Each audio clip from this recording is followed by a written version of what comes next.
Hello, my name is Dr. James Danoff-Burg again, and welcome to the 11th and final of our Building Community Conservation Success Social Science Training Workshop. This has been a very long journey for you all, and it has been just as long for us to make all these videos and have classes with you, everyone. So we hope that, that these have been valuable to you. Today, our goal is to wrap up the process. We're going to talk a little bit today about implementation planning, which is going to be relatively straightforward, and we won't spend a lot of time on it. Before we get to that implementation planning, which is very important to have in mind before you begin the projects, have a strong implementation plan. Before that, we're going to go through and quickly review the major highlights of our 11 weeks of being together. That works out to somewhere on the order of 22 hours of video, including today, and it's a lot of commitment. So we appreciate you going along on the journey with us. We hope it's been valuable for you, and today will be a nice refresher course as well as a wrap-up of what to do to begin the planning for your implementation of your social science research or your evaluation. So, without any further ado, I will switch over to our PowerPoint for today and make it full screen. So we are talking about our implementation planning and reviewing the course. For the last weeks together, we have been talking about soup to nuts, starting off with the importance of social science in community research, going through how to organize our research and plan for it, the selection of the best data collection methods, crafting a survey protocol, coming up with alternatives to surveys and some other ways to manage data. And then we got into our what is for many people their highlight, the statistical analyses on session 7, or 7-8, excuse me. And then on sessions 9 and 10, we've spent a lot of time with Alex talking about qualitative data, how to go about collecting, analyzing, and interpreting, and then drawing conclusions from those interpretations of open-ended survey questions.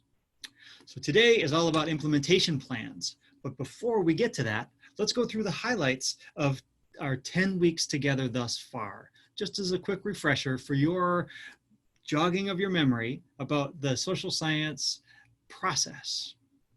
All right, so what we're going to talk about is this today: timelines, crafting a staffing plan, training plans, data analysis plan, and an information sharing plan, and who we go about doing that with.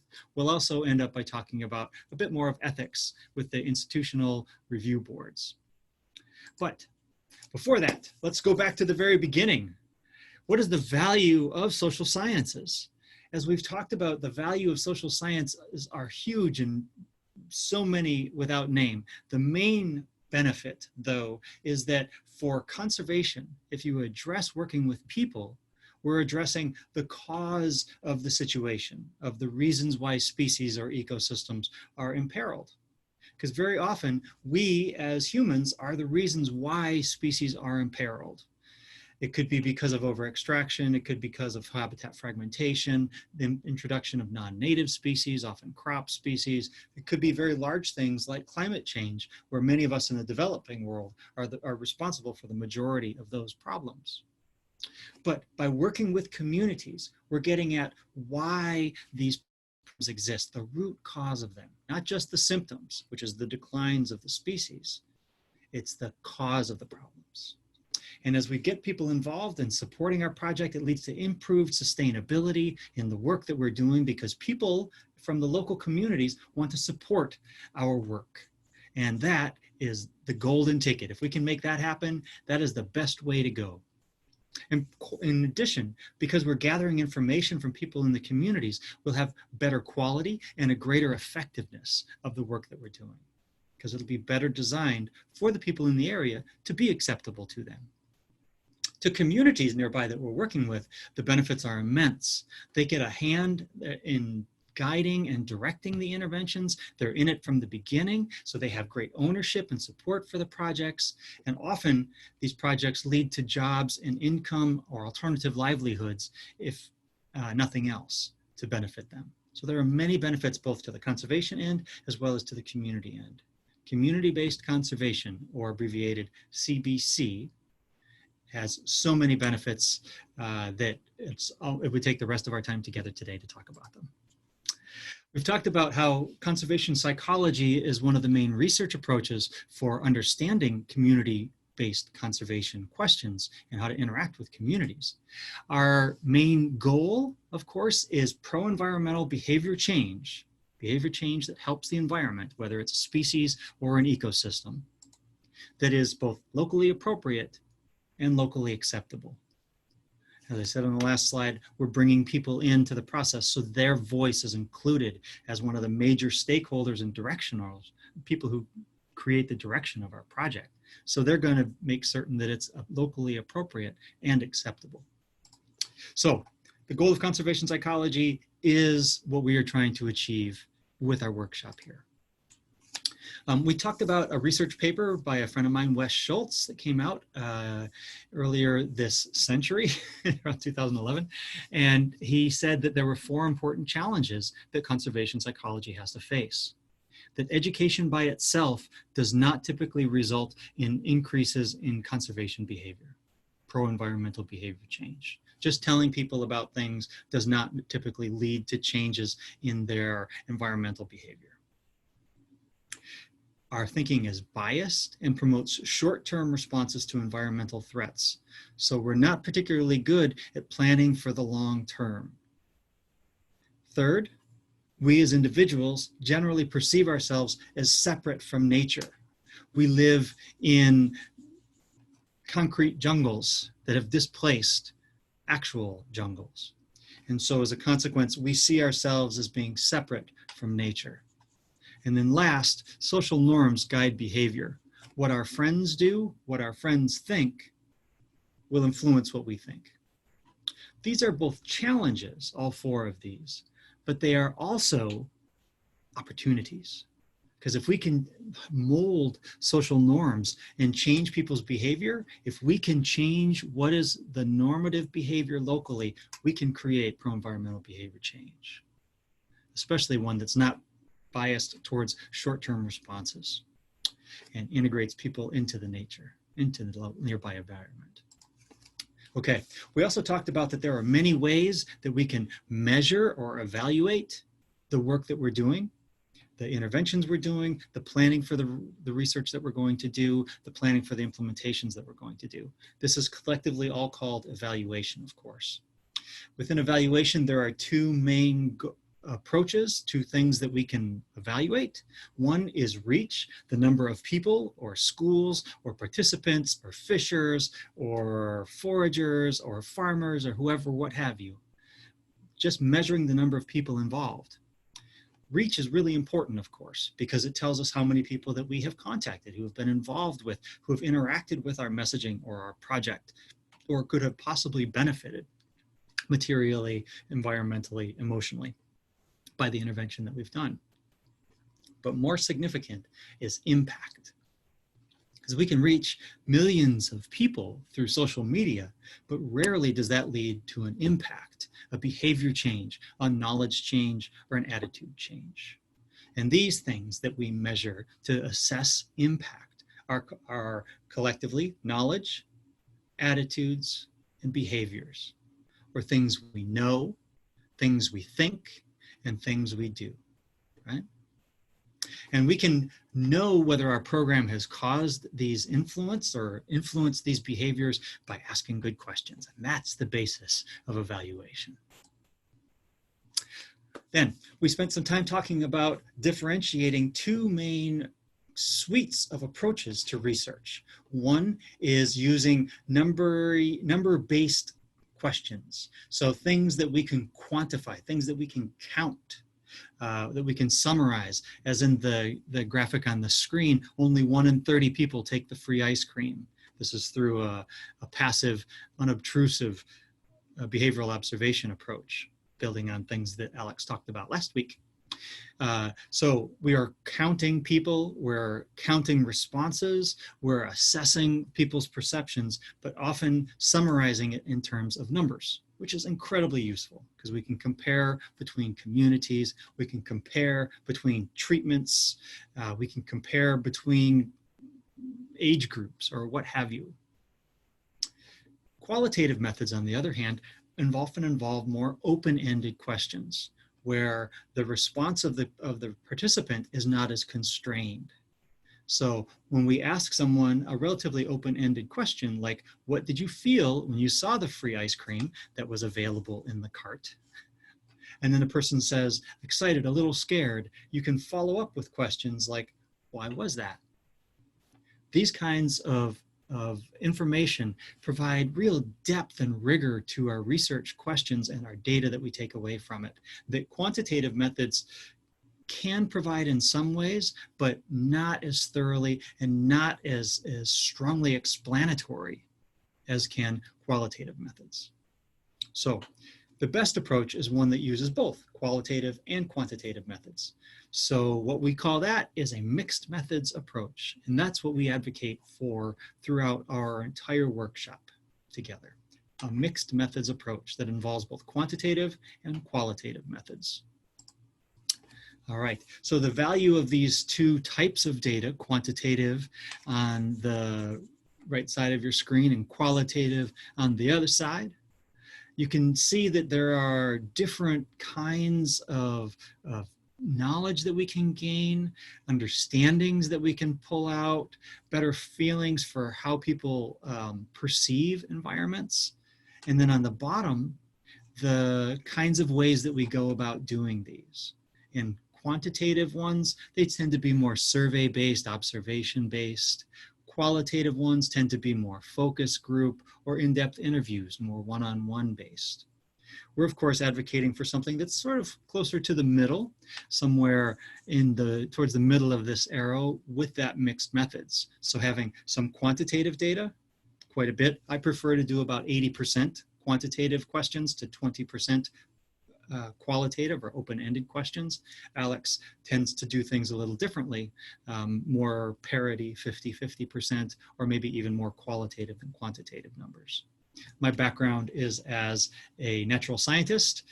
We don't tend to ask a lot of open-ended questions of our insects. So that's where a lot of my bias was revealed. I tend towards the more quantitative numerical bases, but that's my bias. Hers is biased towards qualitative data. Both approaches are valuable. Both approaches can have justifications put forth for each. So we also talked about a few research intentions, things that we're hoping to accomplish with our evaluation or our research. We can talk about 3 different kinds of questions that we intend to answer. Descriptive questions that tend to help understand a system. They're often things that we do at the beginning of a research project. So we're trying to understand what communities think of some conservation intervention, or what they think of a protected area, or what they think of a species of interest. Those are more descriptive questions. Associative questions tend to be more an association between an independent variable, if you remember that phrase, and a dependent variable. For example, an association between gender, male versus female, and likelihood to support conservation of giraffes, right, as the dependent variable. Is there a difference? Is there association between gender and support for giraffe conservation? Are women more likely to be supportive of giraffe conservation, or are men more likely to be supportive of conservation of giraffe? Associative questions. Third kind of question that we have is causal. And causal questions typically involve an experiment where we do an intervention. We go into one set of communities and we reach and work with the farmers to do some kind of an intervention with their goats and cattle. And in the other one, we do not. We do a control, same thing that we've been doing. So in the control, we're doing the same thing that we've been doing before. In the intervention end, we're doing the same thing that we did before, along with some kind of an intervention, maybe creating a permanent crawl, for example.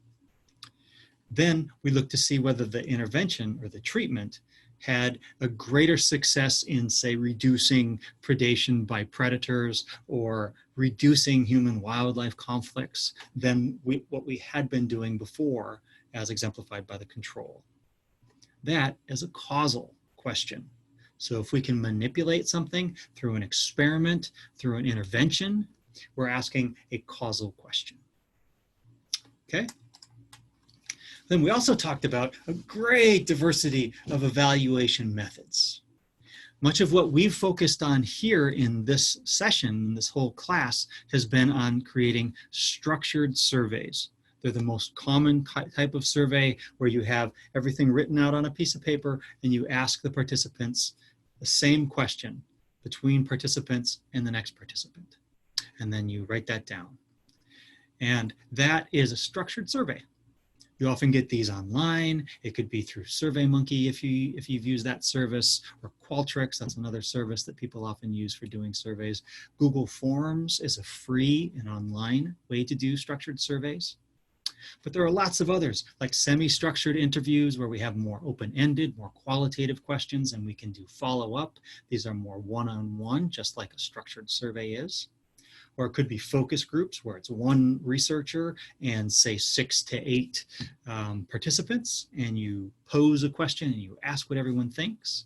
It could be something like a personal meaning mapping where we ask everyone to take a major problem that we're trying to address and identify the major relationships with that major problem. And then take the first order relationships and say, what are some other consequences or relationships with your first order? So you get your second order, and then out to your third order.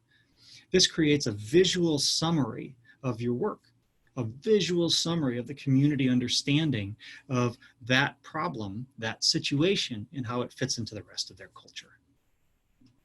Personal meaning maps are very helpful. And many people, when they first do them, they think, my goodness, why haven't I done these before? These are incredibly helpful, especially for community meetings. They're a great way to gather a lot of data and perceptions and attitudes very quickly. Passive observation, sort of like the person hiding in the bush, watching people take the ice cream out of the box. That's a passive observation. Humans are, of course, animals as well, so we can watch how our community does different things. Do people recycle? Do people use recycling bins at bus stops, for example? Passive observation. Card sorting is where you have a series of cards with different animals on them, and you might ask the community, arrange these animals from most threatening to least threatening. Most commonly hunted to least commonly hunted, what have you. You can do lots of things with card sorts. It's a very useful tool. With art, journaling, drawing, song, dance, there's so many ways that you can do this kind of art evaluation. It's really helpful for really young kids. It's really helpful for people who are not particularly literate and not so good at writing things out. So if you're working with a community that has very low literacy, instead of just reading the surveys out to people, you could ask them to draw or take a picture or take pictures of things that are important to them. Just as an example, maybe with specific reference to some research question that you had. Art is a great tool. It's a very much of a qualitative and open-ended kind of question, an open-ended kind of research method. Experiments, where we go in and actually manipulate things. We do an intervention, we share something, we do an education session, we work with communities to improve something, and then we look at the impacts of that relative to a control group. Participatory research are where we include the community members in the actual research themselves as researchers. So they go out and they collect the data so that they are not necessarily an objective researcher, but they are a person who is able to collect novel data that we wouldn't be able to collect by us as outsiders to the community. Participatory research is really great if you can have a community that's particularly interested in helping. And content analysis is where we can take a lot of data, a lot of text that people have put out, or photos. Maybe we analyze Instagram feeds about what people think of giraffe conservation, for example. So we pull up some hashtag and we look at what people have posted with respect to giraffe to better understand how supportive people are about the giraffe conservation. These are, how many is that? 10 different possibilities, but there are many more. These are the main ones. And as I said, for our work here, we've mostly been working on structured surveys. So that's been our focus for this workshop. We also should talk about the timing of the effort, as we have before: front end, formative, or summative. And basically these are when you do your evaluation relative to your project. If you do your data collection before you begin the project, the implementation, what have you, that's called a front-end evaluation, because you're collecting the data at the outset to better understand what the impact of that project was later. Formative questions or formative evaluations happen while we're doing the project. So if you have a many-yeared intervention where you're trying to work with communities in the Maasai lands, for example, and trying to encourage people to not necessarily fence off their lands and maybe even remove fences. This is an ongoing process that's going to be going for many years. So you could look at formative evaluation to better understand how you've been successful, how you've not been successful, and most importantly, how you could improve. Value of formative evaluation is that it provides you an opportunity to correct course on the project that you're doing so that you can achieve your goals even better. There's no need to be stuck with your original plan if there are better solutions out there. Right? Last one, summative, is what we do after the project's done. Obviously, we're summarizing the impacts. Often we do summative evaluations when we need to report to a donor, report to a funder, report to a foundation, report to our bosses, all sorts of reasons. This tells us what kind of an impact our work had on the problem, on the situation, on the question. Right? So front end before, formative during, and summative evaluation afterwards. All right. So lots of things in this slide here, lots of data that goes into and makes possible quality evaluation work. So that all said, that's amazing data, very helpful, but there are always limitations on data that people tell us themselves. Surveys, semi-structured interviews, focus groups, even photo voice or art, all those kinds of things. They're things that people are telling you about themselves from themselves. There are limitations on the data that we have. Many people report more than they think than they can know. They'll tell you something that happened before they were born with great authority, even though they weren't even there, because they had heard it from someone else. And that secondhand information may be very inaccurate. Similarly, people think they know more what they think than they really do. I can tell you with great certainty last week that I had a specific food for lunch on Wednesday, and I could be off by a couple days because my memory is flawed. And sometimes we tell people, say, directions on how to get to some place when we're not completely certain ourselves, but we want to be helpful.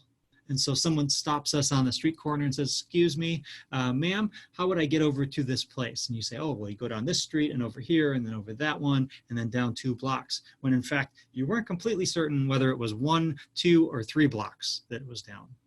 So we often tell people that we think more than what we really know. So, and last, not after flawed memories, is that we often want the interviewer to hear what they want to hear. It's called interviewer bias. And because we want to make people happy generally, that's like a human trait. We want people to like us. We want to be liked by them. We want to like them if they're a good interviewer. So we often think what the interviewer may want to know and tell them that answer, even though that's not necessarily what we really strongly think, but we were, kind of iffy on it. We weren't certain, And so we tell the interviewer what we think that they would want to hear. This interviewer bias is a problem. And earlier on in our sessions together, we talked about how to address each of these 4 problems, these limitations on self-report. So make certain that you watch all the videos because they're all engrossing. And then Alex talked quite a bit about ethics and ethics in research, incredibly important stuff. Make certain that we know what we're doing, that we're treating people correctly. This is an application from an institutional review board request where we ask people to read through the things that we're doing. This is one that I had submitted a few years ago. But you can see it's pretty straightforward and pretty easy. There are great reasons why we should be completely above board and ethical with our participants, who we are asking for their time and their energy and their thoughts. That's a sacrifice. So there's that cost-benefit analysis, that relationship that we talked about being formed between ourselves as an interviewer, as a researcher, and the participant as a participant in the research. They are giving of themselves, and we should be both appreciative and fully ethical. Alex talked quite a bit about literature searches and how to find more information about the topic that we're hoping to gather, our background research, and how important it was to do a literature search before we begin our research project so that we know whether someone has already done this and if we could just simply replicate what they have done, repeat the same thing that they did, or whether it needs to be changed or improved upon, or whether it's a completely new field, because it certainly may be. So think about using literature searches appropriately because they are your best friend as a researcher. And Alex talked a lot about a lot of different tools that one could use for free that are available online. Then in week 5, we talked a lot about how to ask questions, how to write surveys. And we went through all these different kinds of formats of questions: dichotomous, a yes/no question, I am or I am not, a rating scale, how on a scale of 1 to 5, how much do you like this thing? Sort of like a Yelp review if you've ever used that, or a TripAdvisor review. Those are rating scales, or an Amazon review. All of these are rating scales. A Likert scale is where we have, say, typically 5 questions: strongly disagree, disagree, neutral, agree, and strongly agree. So where there's a word instead of a rating scale, and you're asked your degree of support or agreement with a statement. I believe giraffes are important to conserve. Strongly disagree, agree, neutral, strongly agree, or agree and strongly agree, right? So from strongly disagree all the way to strongly agree. That's a Likert scale. A retrospective pre-post is when you could use any of the previous formats of questions, but you ask them it after an intervention. So you, instead of doing a pre-intervention survey and then a post-intervention survey, retrospective pre-post questions are particularly useful when there are a lot of data being presented, because often when there are a lot of data being presented, people at the outset might say that they think they know more about the topic than they really do. And then when they're told about what the topic is, they realize how much they didn't know before, and they may tell you a lower response and how knowledgeable they feel about that topic. So retrospective pre-post, we ask the pre and the post at the end of the intervention. So we say, relative to before our workshop together, how strongly do you feel that you are confident in conducting social science research now relative to before? And we say much more, slightly more, about the same, slightly less, or a great deal less would be the responses. So retrospective pre-post. Multiple choice is pretty straightforward. Of these 5, which one is your favorite? I picked number 2. Checkboxes are where it's sort of similar to multiple choice, but you have multiple options and people can pick multiple things together. So instead of just picking number 2, I picked numbers 2, 3, and 4. Right? That's a checkbox. A ranking is where you have, say, 5 different logos or 5 different images, maybe like a card sort, and we ask people to rank from most to least, most threatening to least threatening, best tasting to least well tasting. Those kinds of things are ranking questions. And then we get to our open-ended questions, some of which we've already talked about. And then we can also do some assessments where we are observing communities and we do nonverbal qualitative. So we as the researchers would look at a person and say, oh, they don't feel particularly confident or happy or comfortable with or supportive of this question or this topic. And you can jot that down. That's a nonverbal qualitative assessment that we do as researchers. So the short is there's a lot of ways to ask a question. And you can often ask the same question in multiple ways. Try these. We did during our sessions together, and try these again in the future. Every time you get a question, is it better as a rating scale? Is it better as a ranking? Is it better as a dichotomous question? All of these are going to be possible and good questions to ask of yourself about how to format a question. We talked quite a bit in session 6 about sampling and how we are unable to really usually survey the entirety of a population, like every single person in our population, every marble in our jar that we have in the middle. So instead of conducting a census of the population, where we really do ask every single person in a survey, in a community rather, the survey, we ask a smaller subset of people from the larger population, ideally picked randomly and ideally representative of the larger community's perspective in its entirety, but represented in the responses of a small number of people, our sample. So sampling is important because sampling allows us to gather data, if it's done correctly, that is representative of the larger population without censusing every single person in the population. We talked through a bunch of different sampling methodologies, and I came up with this summary here. The best was random. Simple random sampling is always the best because that is most likely to give you the most representative sample of your community.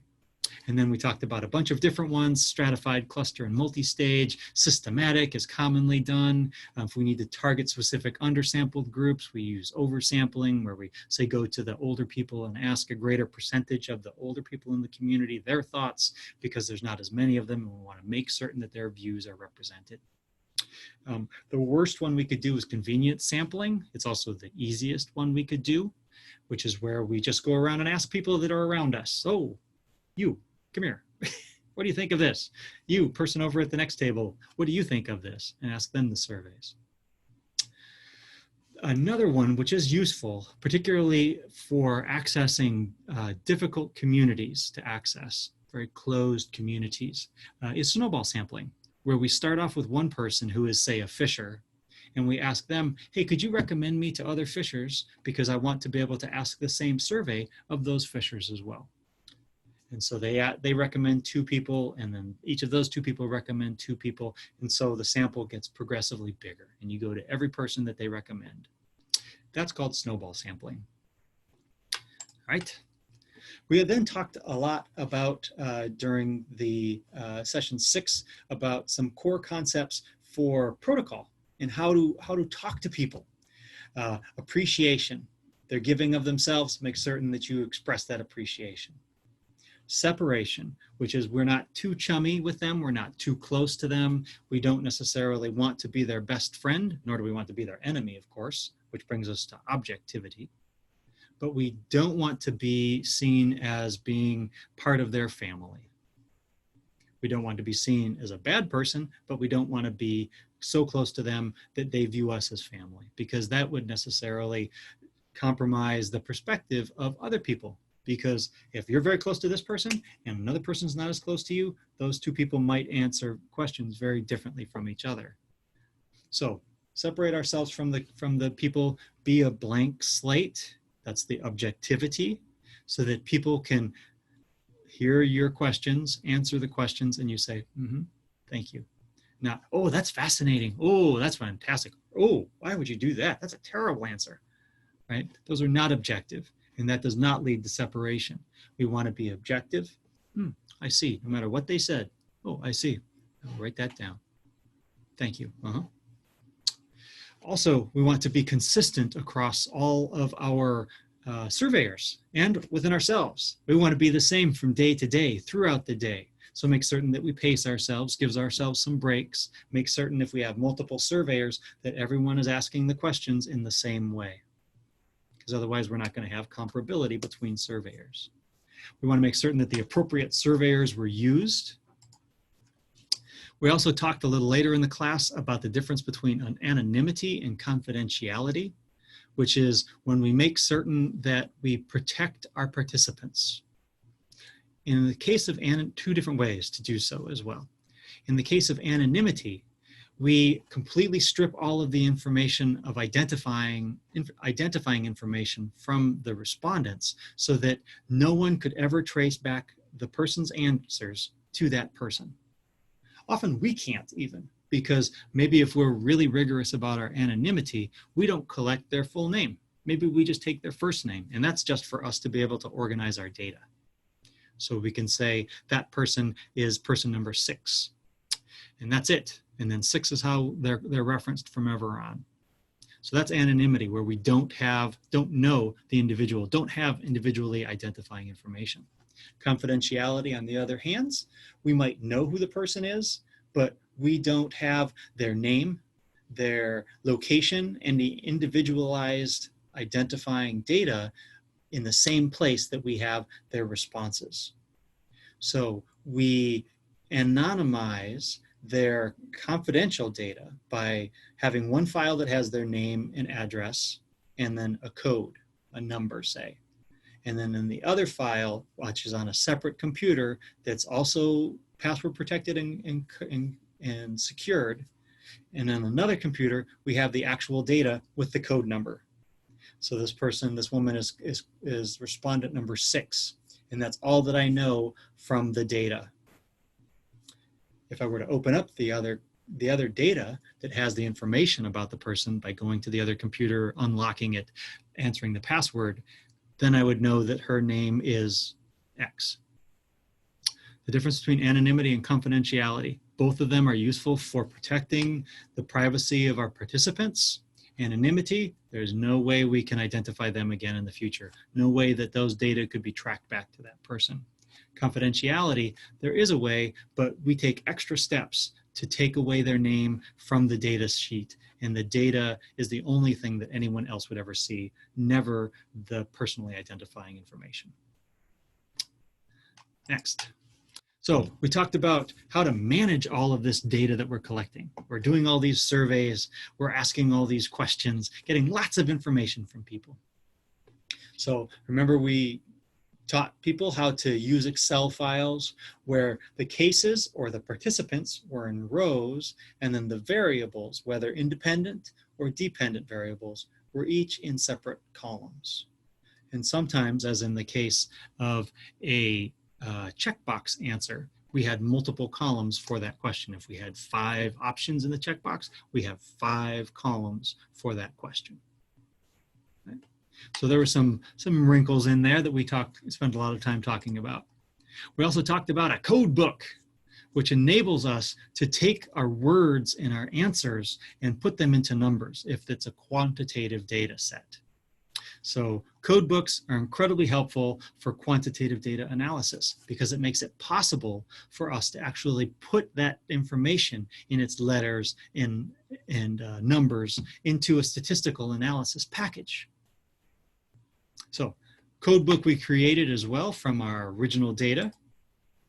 We talked about once we summarize those data and we come up with averages, maximums, percentages, numbers of individuals that come through responding in different ways. And we talked about a bunch of different ways to visually summarize these, whether in line graphs, bar charts, horizontal bar charts, pie charts, or a variety of other ways. There's lots of options for visualizing your data. And as we talked about, Excel, which is what many people use, or Google Sheets also which is free online, both have great visualization capabilities. Excel is better than Google Sheets, but it still is, both are acceptable. So we talked about the value of using all these different modes, why you would use a bar chart versus a pie chart versus a line graph.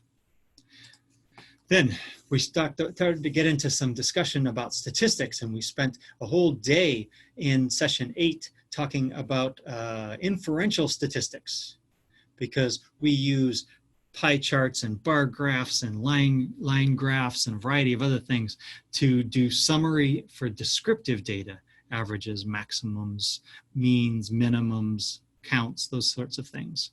Descriptive data, descriptive statistics describes data.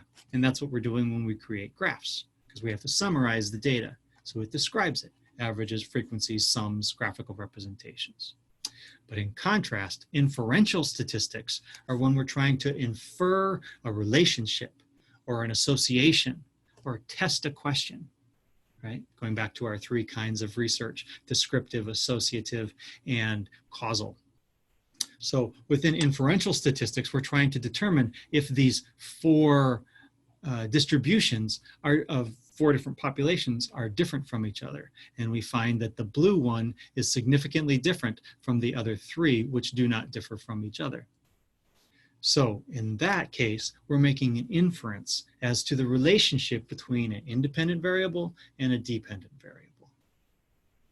And to do these inferential statistics, that's when we use these statistical tests that many of you have probably heard: chi-squared, ANOVAs, t-tests, regression, multivariate regression, all sorts of other things. The goal of all of these kinds of analyses, of these inferential statistics, are generally evaluating our null hypothesis. And on day 1, we created hypotheses. We created our null hypothesis, which is H sub 0, 0 meaning null or none. And the null hypothesis, remember, was the hypothesis of no relationship, the hypothesis of no effect. And when we're doing inferential statistics, this is the hypothesis that we're testing. If we get a significant statistical result, if P is less than 0.05, then we can reject the null hypothesis, the hypothesis of no impact, no relationship. And then we go to our alternative hypotheses, which we talked about again on day 1, the favored hypothesis, and maybe the alternative hypothesis to the favored hypothesis. And we look at our data, we look at the summary statistics, we look at the descriptive statistics, and we say, is it the alternative or is it the favored hypothesis? And then we make the conclusion that these 2 things were or were not significant from each other based on rejecting the null hypothesis, and that the relationship was a positive one or a negative one or what have you, and it supports our favored or our alternative hypothesis based on the data that we got. Pretty fantastic.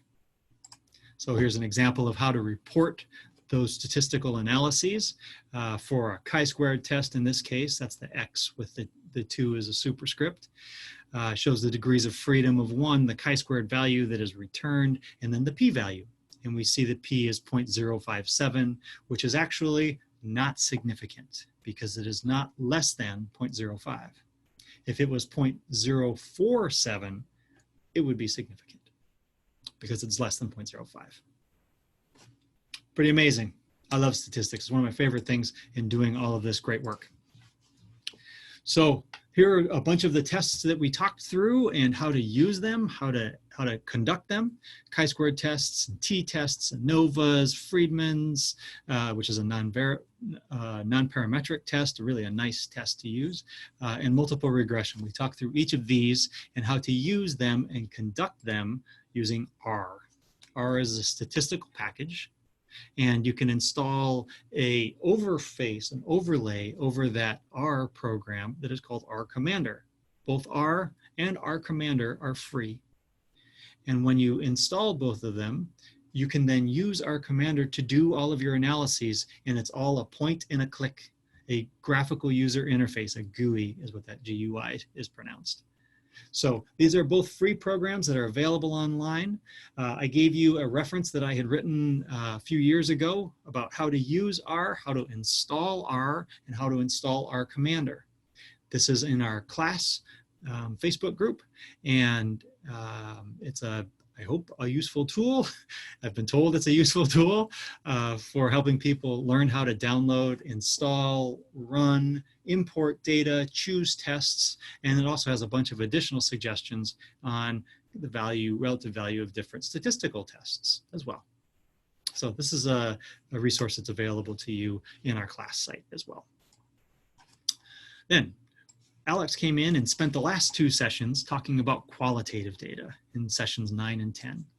That, as we talked about earlier today, and as she did over the last 2 days, the best value of open-ended data is to explore concepts. It's an amazing tool, qualitative data. Provides such rigorous and representative personal stories, makes our reports so much more alive when you have really good quotes from people.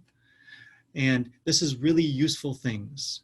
This is a really useful set of data. And again, we want to make certain that we have both quantitative, what we've been talking about, and qualitative data in almost all of our surveys, because one informs and enriches the other. Qualitative provides the stories to support and make alive the numbers that come from quantitative data. Quantitative data provide some of that numerical and statistical rigor, which is harder to analyze in qualitative data. Not impossible, but harder. And it provides that sense of rigor and significance testing that we can do that we can't do with qualitative data, but we can with quantitative. So they reinforce and support each other. So Alex talked about a bunch of different reasons about why qualitative data was so useful. Helps to provide meaning interpretation and of activities, of situations, experiences, phenomena, concepts. Helps understand and describe those social processes that are going on behind these things. Qualitative data is really helpful because it provides a lot of flexibility and depth to our understanding of the data. So make certain that you're doing qualitative data, even if it seems uncertain or uncomfortable for you. If you're brought up in quantitative data, numerical data, as myself and as most conservation biologists, do this. I promise you it'll provide you amazing research, amazing values, amazing insights that you wouldn't otherwise be able to have. So to analyze qualitative data, we have to gather the data, do the surveys, talk to the people, but then also we have to take information from there and try to figure out frequencies of responses. How commonly did people say that they supported giraffe conservation because they thought they were beautiful versus because they were our national animal, as is in the case in Tanzania, or because they're important for grazing back non-native species, or what have you. It also tells us the strength of feeling, the magnitude of feeling, the types of patterns that are going on, why certain people are responding in certain ways to different ideas. That gets at the cause. It tells us what people really think when they're telling us what they really think with qualitative data, that they don't as much with quantitative data. Similarly, it makes it better for us to be able to draw solid consequences of the data from the data. And it provides that big picture from the qualitative data. These qualitative data points or data questions are the colors that help us to create this great painting that is our understanding of why people don't support our conservation projects. She talked a lot about coding and how we pull out codes, which are summaries, which are sort of the smallest divisible unit of an answer to a question. So if you ask someone whether they support a protected area, some certain number of people are going to say because it provides jobs. Some people are going to say because it provides food for us. Some people are going to say because it educates my kids. And so if you have multiple responses that are a little different from each other, it educates my kids, it educates my neighbor's kids, it helps us learn about the wildlife around us, maybe we would put all of those answers into the same code and say that that code came up 3 times. Then we take those codes and we group them into either categories as we have on the image here, or into themes. And sometimes we have this threefold approach where we have codes, categories, and then themes that draw from the categories. Sometimes we have only the codes and the themes. And the themes are informed by groups of codes that are similar to each other.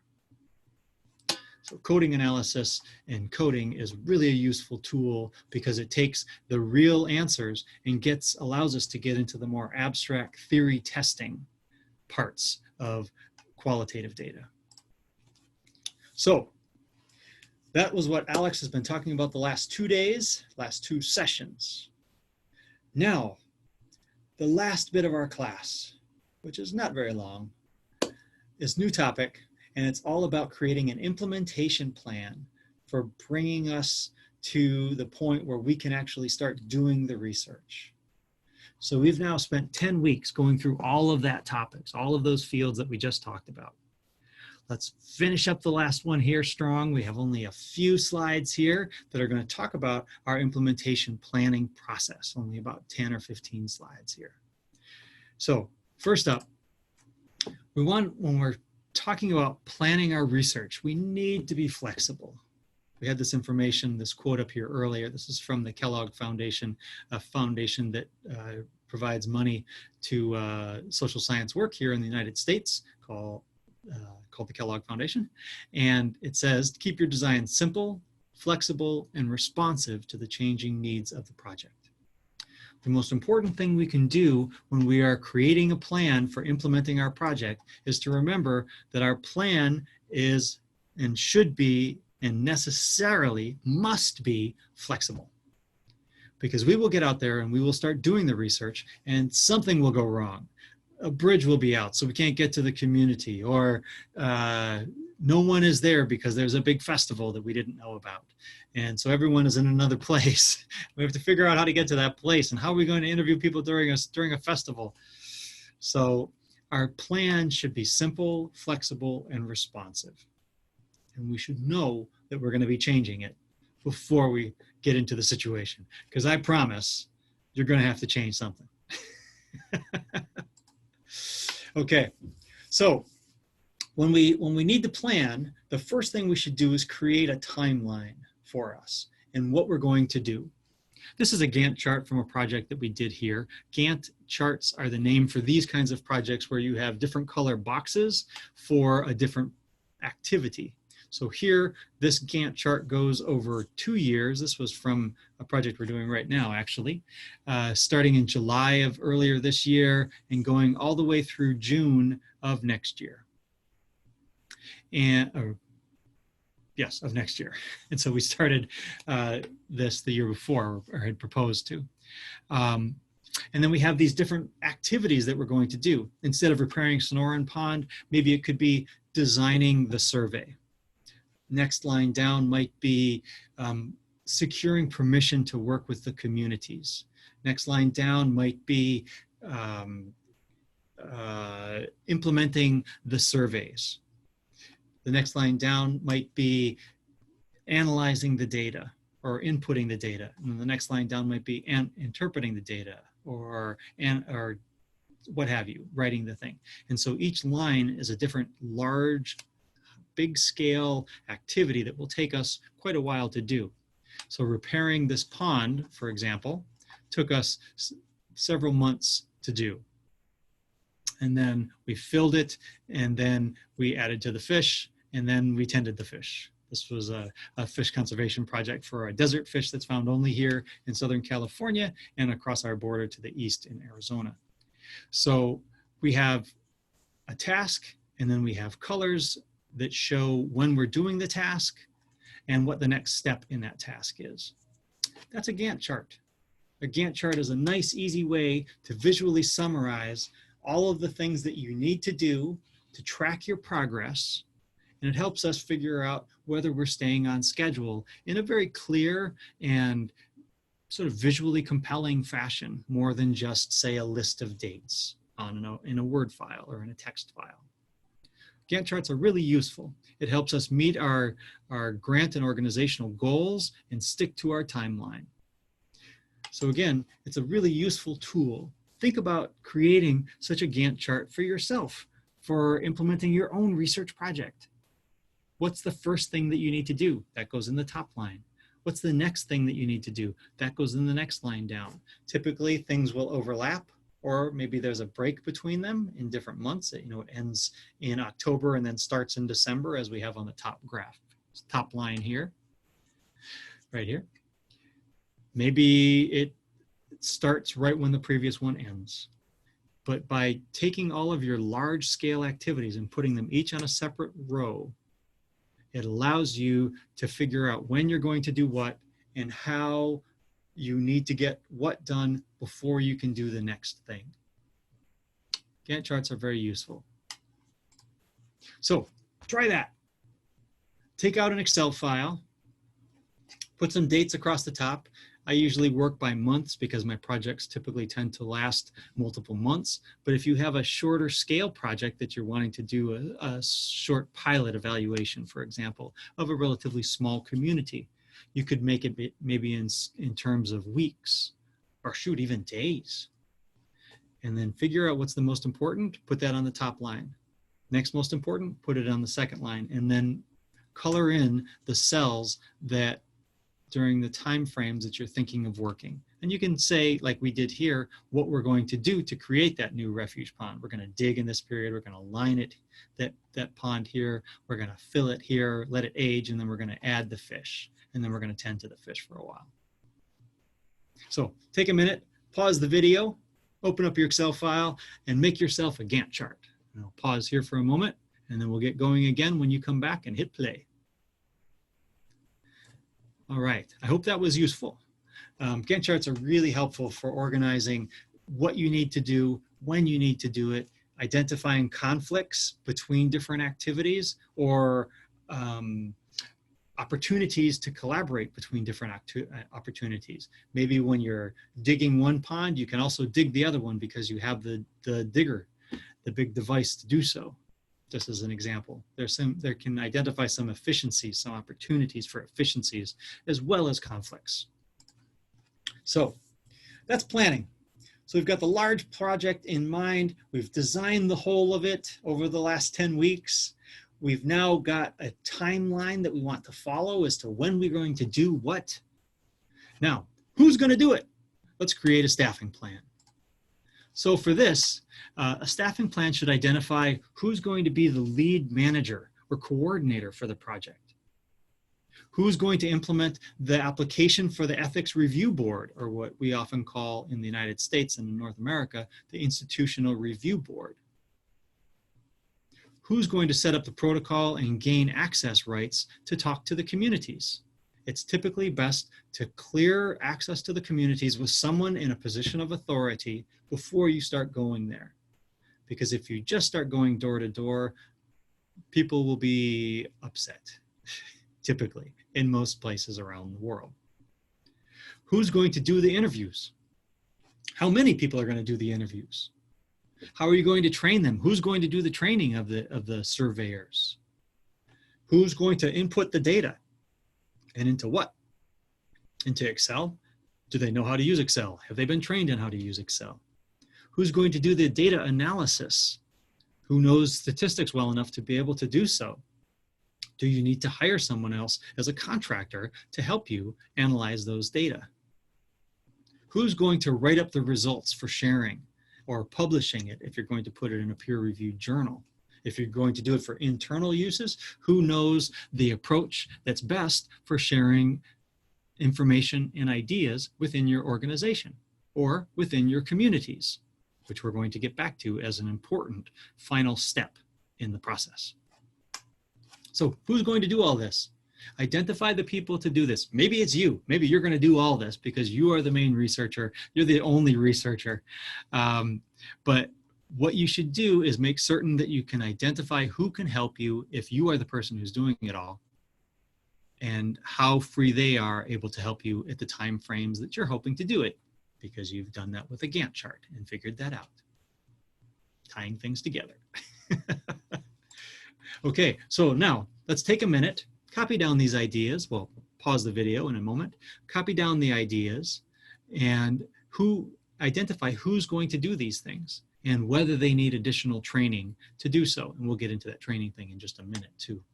So pause the video now, come up with a staffing plan.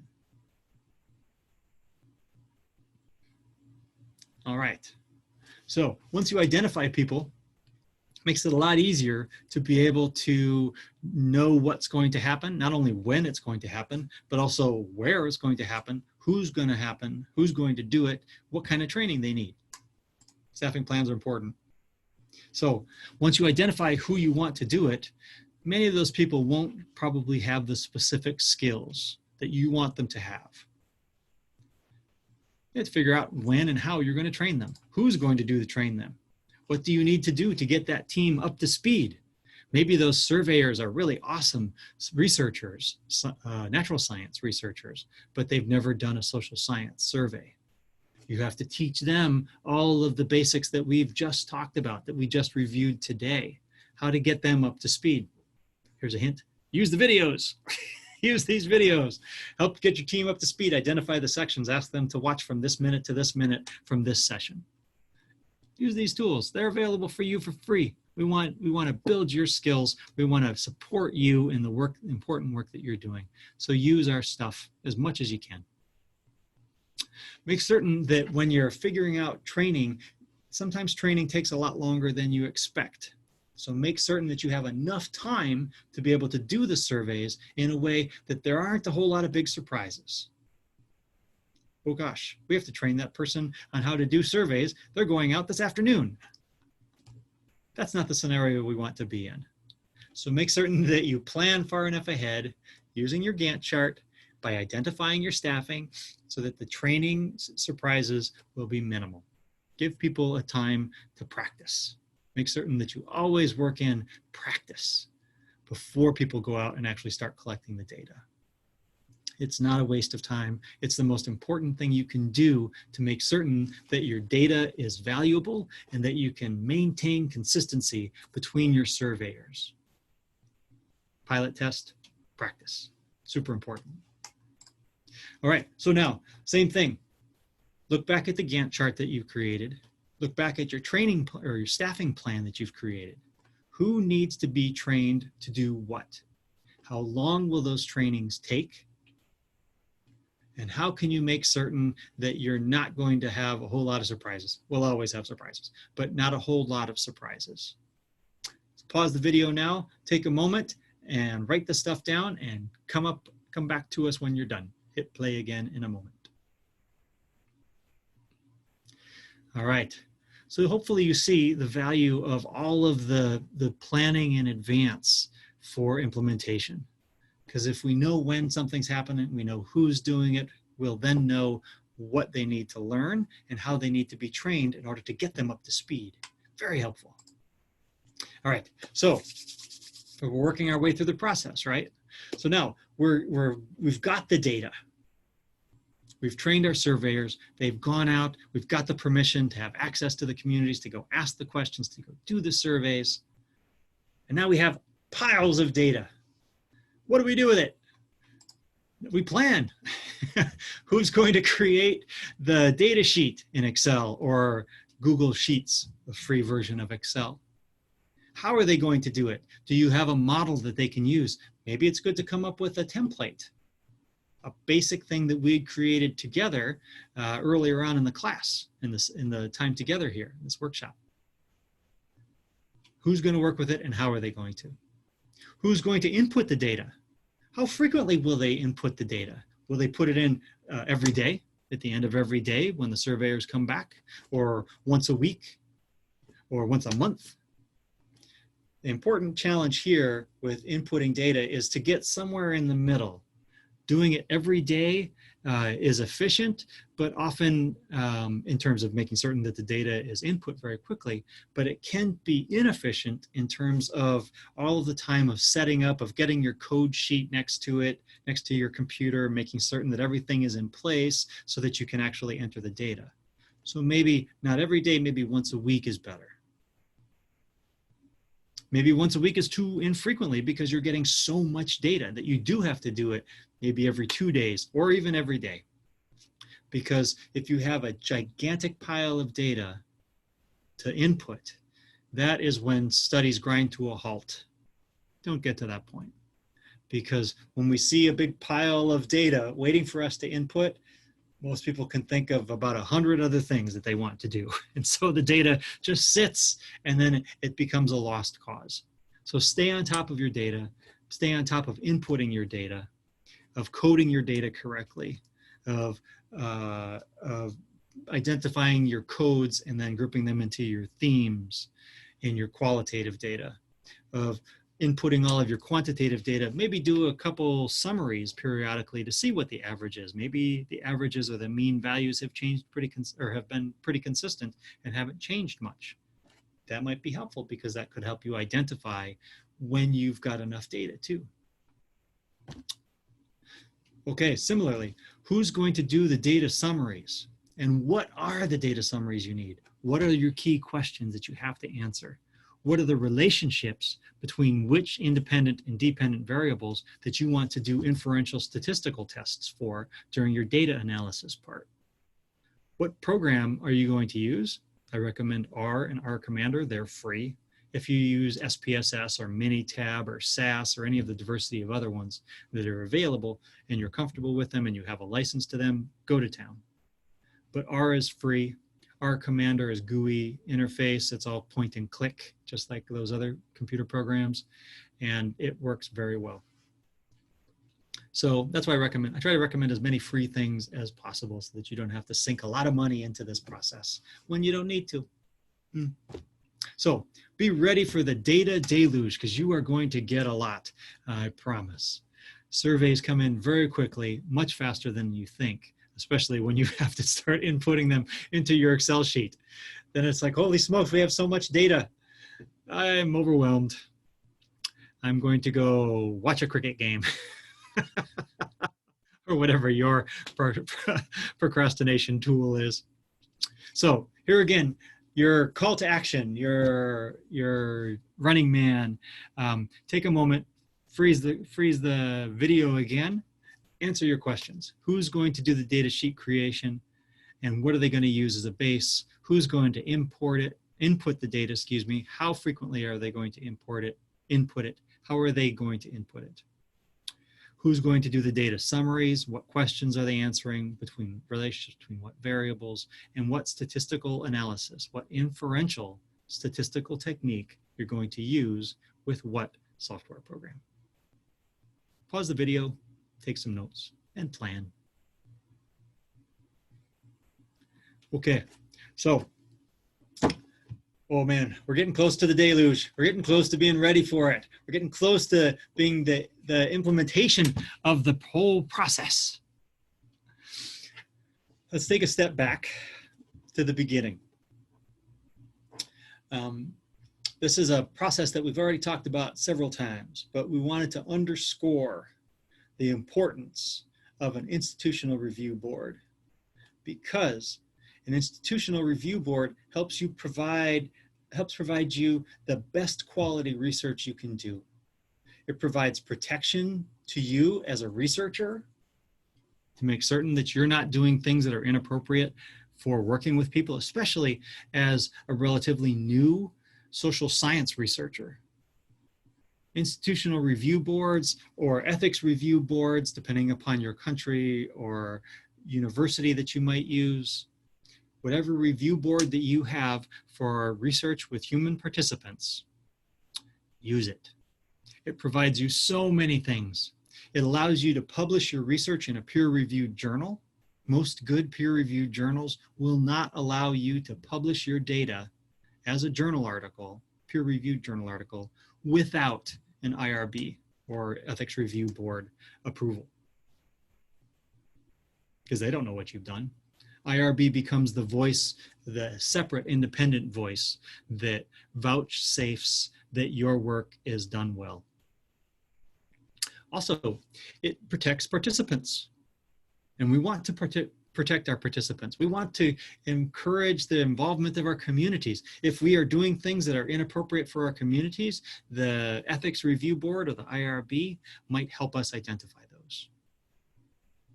It also, of course, improves the quality of your research. Very often I put in for an IRB and the reviewers go through and they read it and they say, oh, you should really do this instead.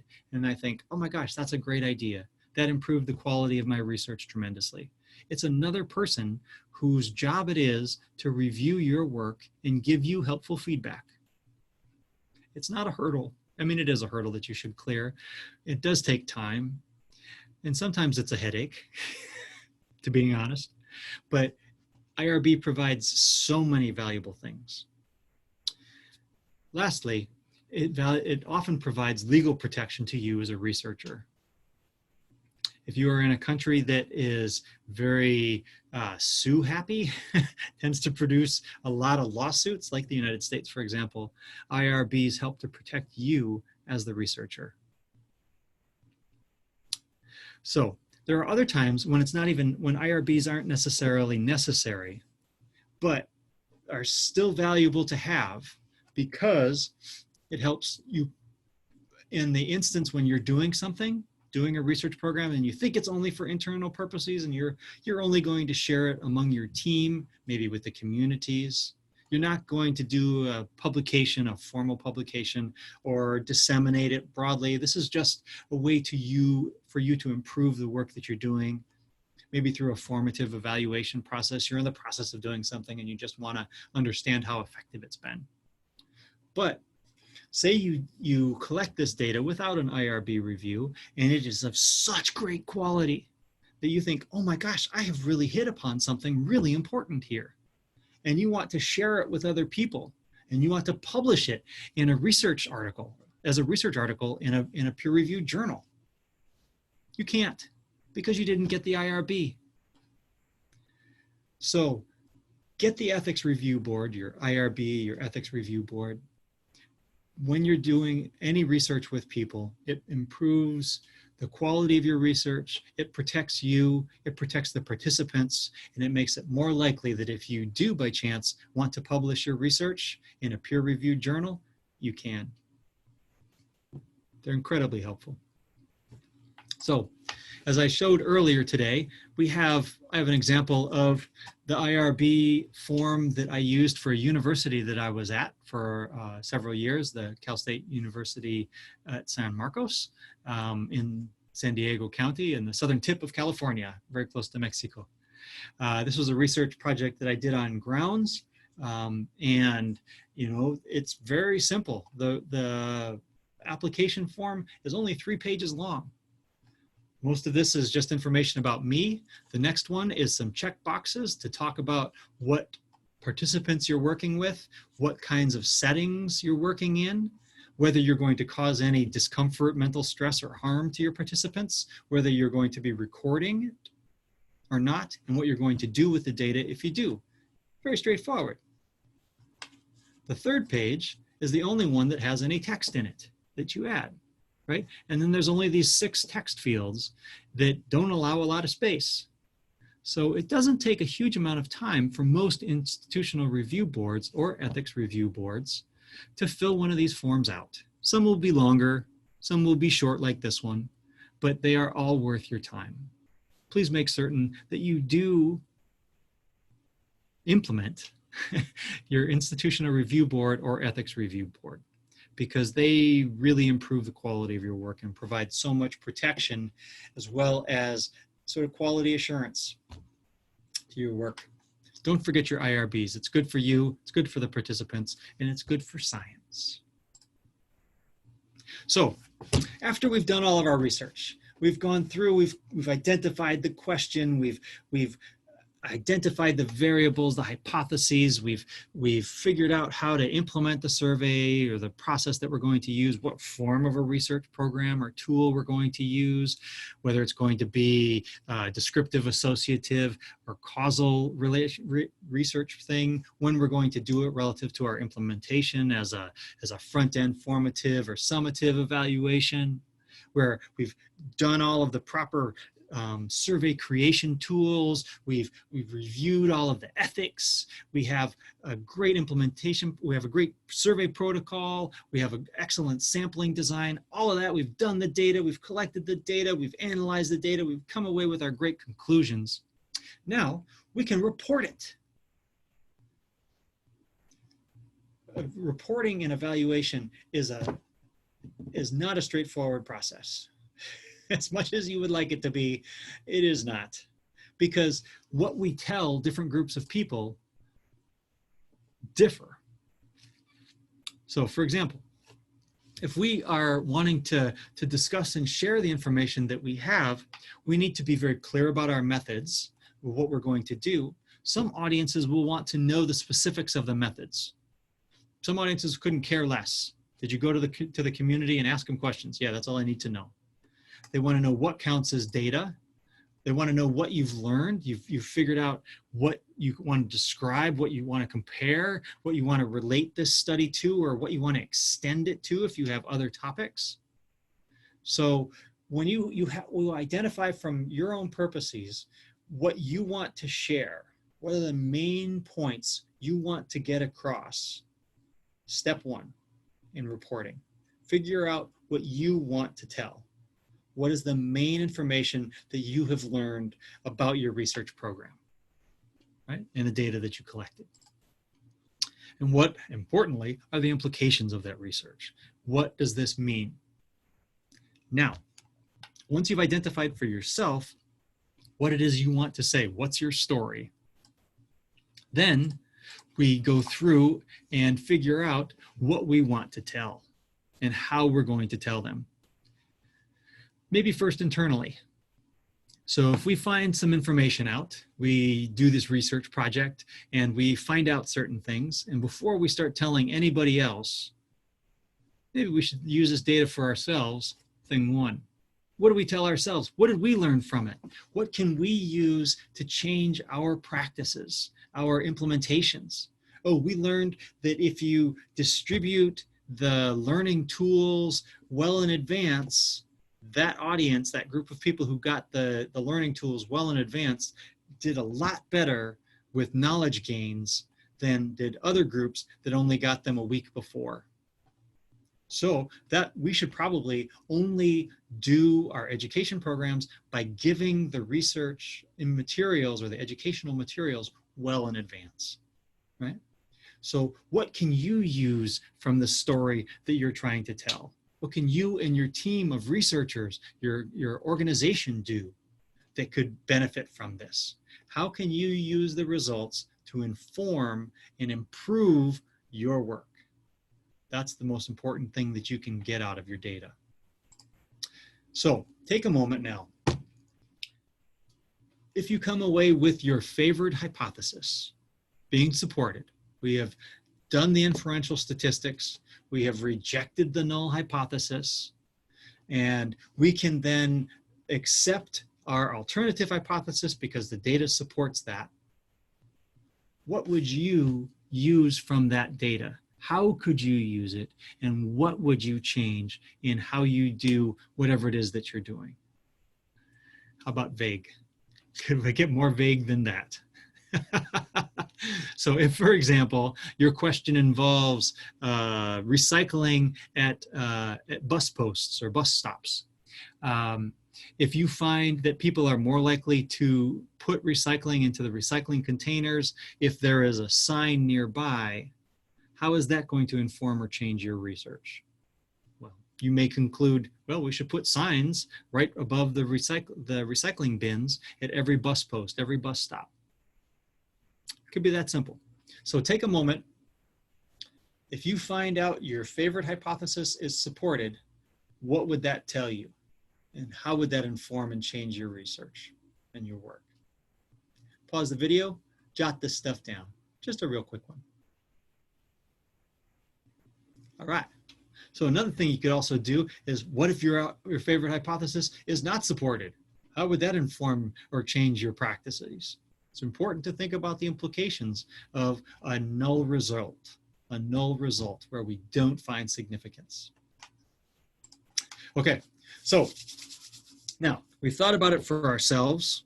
We've thought about the meanings for the research and the conclusions for ourselves, for our own research, for that of our team.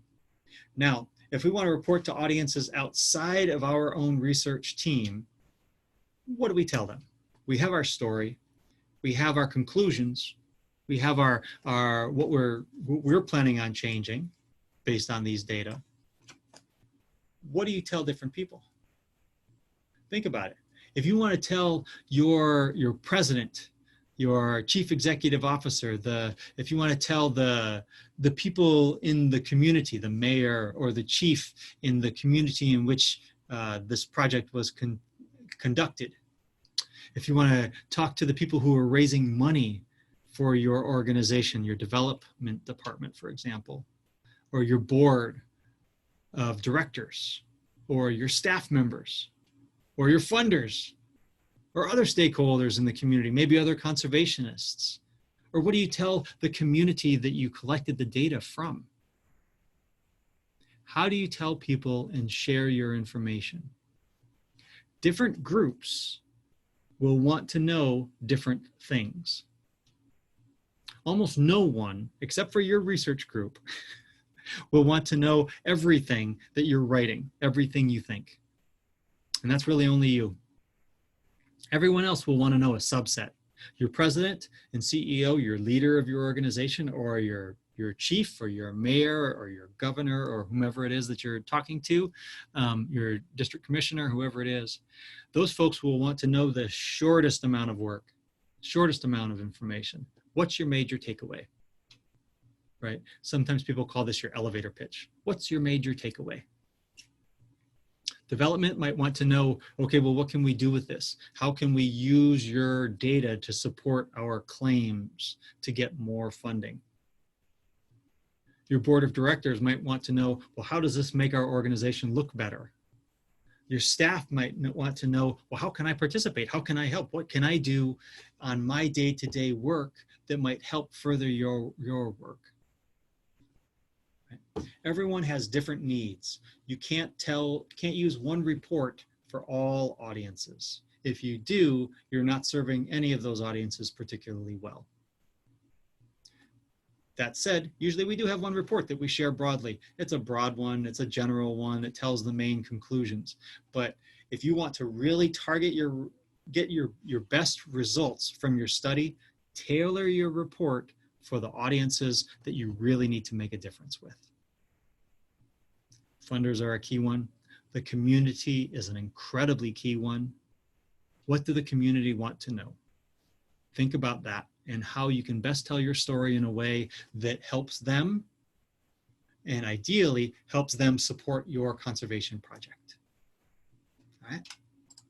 So take a moment, just as a thought experiment, building on that last idea. What's the major takeaway from your research if your favorite hypothesis is supported? And how and what would you tell your president and CEO versus the community? How about that? Just those two. What would you tell your president or your boss versus what would you tell the community in which you're working? Maybe the community that you had collected, from which you had collected the data. Take a moment. Pause the video and answer that for those two audiences. Okay, so as you can tell, even a quick exercise like that, you're going to be saying different things. It's going to be all the truth. Don't get me wrong. You're not lying to anyone. You're just taking different subsets of the work that you've done to share that information with different audiences, because different audiences will want to know different things. So typically for our own use, just to restate and summarize what we've been talking about, reports that we want for our own use, we want to be able to replicate that same result again in the future. We want to be able to find the same kind of data again in the future using the same techniques and so on. These are going to be the most detailed. For your administration, for your boss or your development team or your board of directors or whomever that you're working with, much less detailed and often just a couple bullet points because they just want to know the main takeaways. What's the most important thing I need to know from your research? What did you find?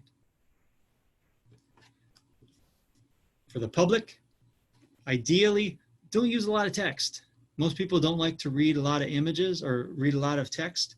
If it can be summarized in graphics or with a photo or a drawing or pie chart or a bar graph or a line chart, whatever it is, scatter plot.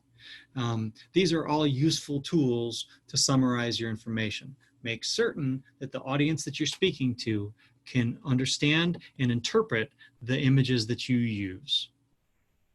Many communities won't know how to read a pie chart. Many communities won't know how to read a scatter plot. So make certain that you present the data in a way that makes sense for the people that you're talking to. And you can do that, again, as we've said many times, pilot test. You make something, you take it to the community, and you say, what does this mean to you? Take it to a friend in the community and say, what does this mean to you? And you'll better understand whether you need to change that public reporting tool, or for your administration too. So, as we've talked about through this, make certain that you bring it back to the community, because we had said at the beginning of our surveys here in our sessions that we need to be able to garner stakeholder buy-in. And we've talked about that from the beginning of the class. One of the best ways we can get that stakeholder buy-in is to make certain that the participants in the community get some sort of value out of their participation in your survey.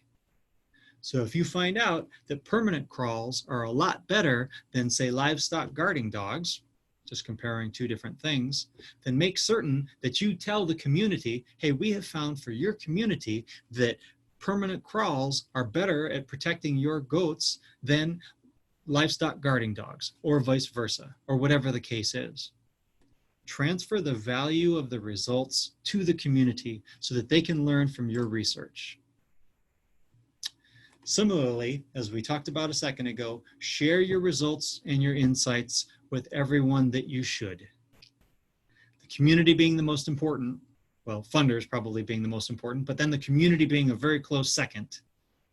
Make certain that you share it as either written or as a verbal presentation. Often community work tends to be best done in a public presentation, in my experience. Your community may be different. You'll know them better than me. It helps to create that ongoing goodwill and facilitate community support so that you will ensure your future participation, their future participation in your research, and hopefully support your implementation. Bring it back to the community. We owe it to them. We want to owe it to them because we want them to be vested in our research and in the conclusions that we are coming to, because we are learning from that community, so share the information back with them. All right? So, all of this goes to support this contention that we have said throughout the entire course. Every session that we've had together has ended with this slide. Communities matter for conservation. If we don't address the root cause of problems in conservation by working with communities, we will fail as conservationists. We will see the problems that we have had, that we're experiencing in conservation programs all over the world. Let's work with communities because they determine the future of our conservation programs. Conservation is a social science. And you now, my friends, have come to the point where you get the mortar board. You can move the tassel to the other side. You have graduated from our workshop here. We hope it's been useful for you. We hope that we have achieved what we had set out to do at the beginning, which was to get you through the planning process so that you can now take all of the work that we've done together, all the things that you've learned during the pausings of the videos when you've done some of that independent research or in our class groups, and now you can execute that program, implement that research program, learn from that research program, and achieve the conservation success that you and your communities and your species all deserve. We've been together for a very long time. You've listened to us prattle on for a very long time about a great diversity of social science aspects. This is almost a university level course, a semester long university level course. It's been a pleasure having you with us. We've talked through all of these different topics, through all of these 11 sessions. Now, go and do your good work, because what you do is important. And what you do is the future of conservation. and we are lucky to get to work with and support you. Thank you for all you do, and please stay in touch with us. We want to support you any way we can. Contact us. Our information is throughout this whole presentation. You have it. You know where we are. We're here for you. Good luck to you in your conservation, my friends. Communities matter for conservation, and you matter as a scientist, and as now a social scientist. Hooray! Thanks for being a part of things.